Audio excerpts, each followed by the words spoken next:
حضرت علی: خدا پر بھروسہ رکھو اس بچے کی طرح جس کو اگر ہوا میں اچھالا جائے تو وہ ہنستا ہے، ڈرتا نہیں، کیونکہ وہ جانتا ہے مجھے پیار کرنے والا کبھی گرنے نہیں دے گا۔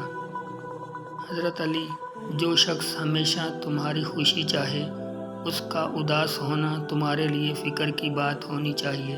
حضرت علی نے فرمایا، زندگی اس طرح بسر کرو کہ دیکھنے والے تمہارے درد کے بجائے تمہارے صبر پہ رشک کریں۔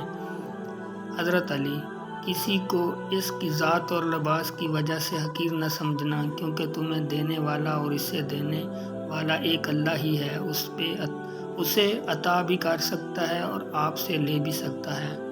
حضرت علی نے فرمایا، سب سے اچھا بھائی وہ ہے جو نیک کام پر مدد کرے، اپنے بھائی کے ساتھ نیکی اور احسان سے پیش آئے اور نرمی سے برتاؤ کرے۔ حضرت علی: کسی پہ تب تک بھروسہ نہ کرو جب تک اسے اپنے لیے غصے میں نہ دیکھ لو۔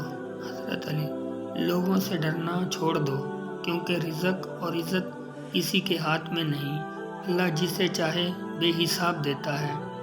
حضرت علی: دنیا کی محبت سے اللہ نہیں ملتا، لیکن اللہ کی محبت سے دنیا اور جنت دونوں مل جاتی ہیں۔ حضرت علی نے فرمایا، صرف دو لوگ مقدر والے ہوتے ہیں، ایک وہ جنہیں وفادار دوست ملتا ہے اور دوسرا وہ جن کے ساتھ ماں کی دعائیں ہوتی ہیں۔ حضرت علی: صرف ایک ہی محبت ہے جس میں طعنہ نہیں، الزام نہیں، رسوائی نہیں، شرمندگی نہیں، بے سکونی نہیں، وہ ہے اللہ کی محبت۔